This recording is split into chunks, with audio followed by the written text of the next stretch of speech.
श्री भागवत सुधा सागर शुक सागर भगवान वेदव्यास के श्रीमद् भागवत 12 स्कंदों की सरल हिंदी व्याख्या श्लोकांत सहित गीता प्रेस गोरखपुर। आप सुन रहे हैं श्रीमद् भागवत के प्रथम स्कंद का 14वां अध्याय। अपशकुन देखकर महाराज युधिष्ठिर का शंका करना और अर्जुन का द्वारका से लौटना। सूत जी कहते हैं, सब जनों से मिलने और पुण्य श्लोक भगवान श्री कृष्ण अब क्या करना चाहते हैं, ये जानने के लिए अर्जुन द्वारका गए हुए थे। कई महीने बीत जाने पर भी अर्जुन वहां से लौटकर नहीं आए। धर्मराज युधिष्ठिर को बड़े भयंकर अपशकुन दिखने लगे। धर्मराज युधिष्ठिर ने देखा कि काल की गति बड़ी विकट हो गई है। जिस समय जो ऋतु होनी चाहिए उस समय वह ऋतु नहीं होती और उनकी क्रियाएं भी उल्टी ही होती हैं। लोग बड़े क्रोधी, लोभी और असत्य परायण हो गए हैं। अपने जीवन निर्वाह के लिए लोग पाप पूर्ण व्यापार करने लग गए हैं। सारा व्यवहार कपट से भरा हुआ होता है। यहाँ तक कि मित्रता में छल मिला रहता है। पिता माता, सगे संबंधी, भाई और पति पत्नी में भी झगड़ा टंटा रहने लगा है। कली काल के आ जाने से लोगों का स्वभाव ही लोभ, दंभ आदि अधर्म से अभिभूत हो गया है और प्रकृति में भी अत्यंत अरिष्ट सूचक अपशकुन होने लगे हैं। ये सब देखकर युधिष्ठिर ने अपने छोटे भाई भीमसेन से कहा, भीमसेन, अर्जुन को हमने द्वारका इसलिए भेजा था कि वह वहां जाकर पुण्य श्लोक भगवान श्री कृष्ण क्या कर रहे हैं इसका पता लगाकर आए और संबंधियों से मिल भी आए। तब से 7 महीने बीत गए हैं, किंतु तुम्हारे छोटे भाई अर्जुन अभी तक नहीं लौट रहे हैं। मैं ठीक ठीक ये नहीं समझ पाता हूँ कि उनके न आने का क्या कारण है। कहीं देवऋषि नारद के द्वारा बतलाया हुआ वह समय तो नहीं आ पहुँचा है जिसमें भगवान श्री कृष्ण अपने लीला विग्रह का संवरण करना चाहते हैं। उन्हीं भगवान की कृपा से हमें ये संपत्ति, राज्य, स्त्री, प्राण, कुल, संतान, शत्रुओं पर विजय और स्वर्ग आदि लोगों का अधिकार प्राप्त हुआ है। भीमसेन, तुम तो मनुष्यों में व्याघ्र के समान बलवान हो। देखो तो सही, आकाश में उल्कापात आदि का, पृथ्वी में भूकंप आदि का और शरीर में रोग आदि कितने भयंकर अपशकुन हो रहे हैं। इनसे इस बात की सूचना मिलती है कि शीघ्र ही हमारी बुद्धि को मुंह में डालने वाला कोई उत्पात होने वाला है। प्यारे भीमसेन, मेरी बाई जांग, आंख और भुजा बार बार फड़क रहे हैं। हृदय जोर से धड़क रहा है। अवश्य ही बहुत जल्दी कोई अनिष्ट होने वाला है। देखो, ये सियारिन उदय होते हुए सूर्य की ओर मुंह करके रो रही है। अरे, उसके मुंह से तो आग भी निकल रही है। ये कुत्ता बिल्कुल निर्भय सा होकर मेरी ओर देखकर चिल्ला रहा है। भीमसेन, गौ आदि अच्छे पशु मुझे अपने बाएं करके जाते हैं और गधे आदि बुरे पशु मुझे अपने दाहिने कर देते हैं। मेरे घोड़े आदि वाहन मुझे रोते हुए दिखाई देते हैं। ये मृत्यु का दूत पडेकू उल्लू और उसका प्रतिपक्षी कौवा रात को अपने कर्ण कठोर शब्दों से मेरे मन को कपाते हुए विश्व को सूना कर देना चाहते हैं। दिशाएं धुंधली हो गई हैं। सूर्य और चंद्रमा के चारों ओर बार बार मंडल बैठते हैं। ये पृथ्वी पहाड़ों के साथ कांप उठती है। बादल बड़े जोर जोर से गरजते हैं और जहां तहां बिजली भी गिरती ही रहती है। शरीर को छेदने वाले एवं धूली वर्षा से अंधकार फैलाने वाली आंधी चलने लगी है। बादल बड़ा डरावना दृश्य उपस्थित करके सब ओर खून बरसाते हैं। देखो, सूर्य की प्रभा मंद पड़ गई है। भीड़ में पृथ्वी और अंतरिक्ष में आग सी लगी हुई है। नदी, नद, तालाब और लोगों के मन शुद्ध हो रहे हैं। घी से आग नहीं जलती। ये भयंकर काल न जाने क्या करेगा। बछड़े दूध नहीं पीते, गौवे दूने नहीं देती।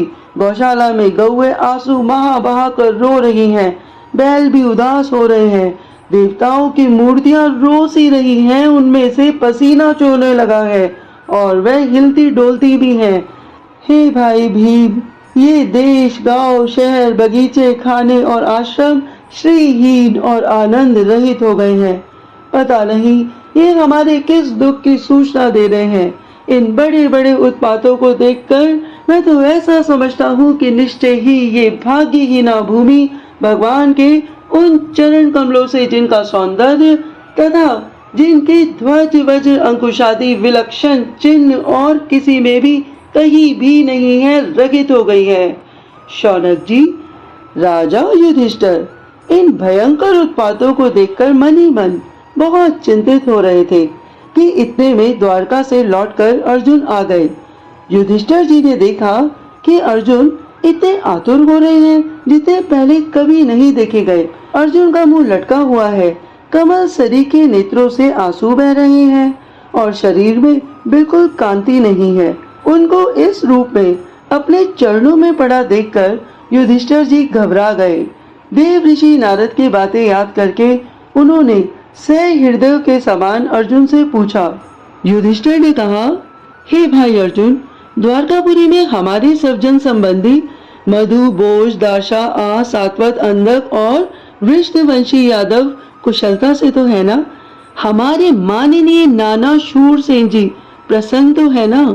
अपने छोटे भाई सहित मामा वसुदेव जी तो कुशलता पूर्वक से हैं और उनकी पत्नियां हमारी मामी देवकी आदि सातों बहनें अपने पुत्रों और बहुओं के साथ आनंद से तो हैं। अरे ये तो बताओ कि जिनका पुत्र कंस बड़ा ही दुष्ट था, वह राजा उग्रसेन अपने छोटे भाई देवक के साथ जीवित तो है ना? हे देख, उनके पुत्र कृतवर्मा, अक्रूर, जयंत, गद, सारण और शत्रुजीत आदि यादव और वीर सकुशल तो है ना?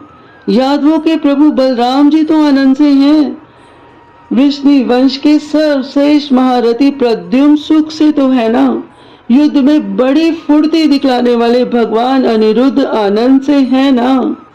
सुषेण, चारुदेशन, जामवती नंदन सांब और अपने पुत्रों के सहित ऋषभ और आदि भगवान श्री कृष्ण के अन्य सब पुत्र प्रसन्न तो है ना? भगवान श्री कृष्ण के सेवक श्रुतदेव, उद्धव आदि और दूसरे सुनंद नंद आदि प्रधान यदुवंशी जो भगवान श्री कृष्ण और बलराम के बाहुबल से सुरक्षित हैं, सबके सब सकुशल तो है ना?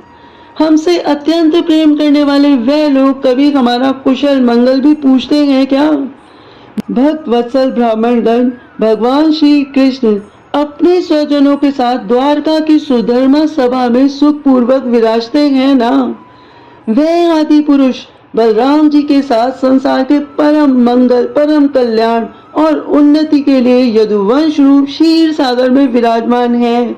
उन्हीं के बाहुबल से सुरक्षित द्वारकापुरी में यदुवंशी लोग सारे संसार के द्वारा सम्मानित होकर बड़े आनंद से विष्णु भगवान के पार्षदों के समान विहार कर रहे हैं। सत्यभामा आदि 16,000 रानियां प्रधान रूप से उनके चरण कमलों की सेवा में ही रत रहकर उनके द्वारा युद्ध में इंद्रादि देवताओं को भी हराकर इंद्राणी के भोग योग्य तथा उन्हीं की अभीष्ट परिजात आदि वस्तुओं का उपभोग करती हैं। यदुवंशी वीर श्री कृष्ण के बाहुदंड के प्रभाव से सुरक्षित रहकर निर्भय रहते हैं और बलपूर्वक लाई हुई बड़े बड़े देवताओं के बैठने योग्य सुधर्मा सभा को अपने चरणों से आक्रांत करते हैं। हे भाई अर्जुन, ये भी बताओ कि तुम स्वयं तो कुशलता से हो ना?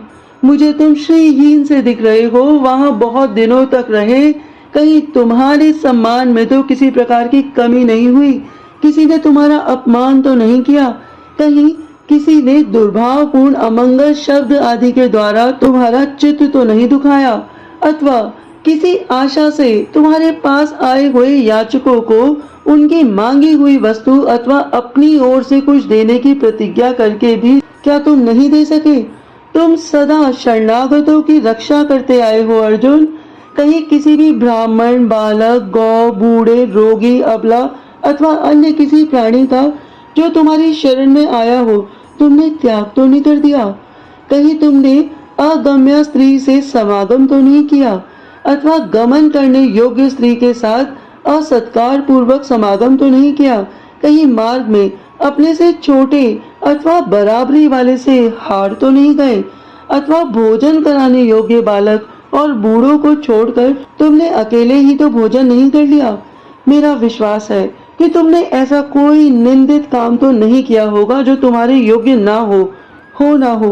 अपने परम प्रियतम अभिन्न हृदय परम सहृदय भगवान श्री कृष्ण से तुम रहित हो गए हो।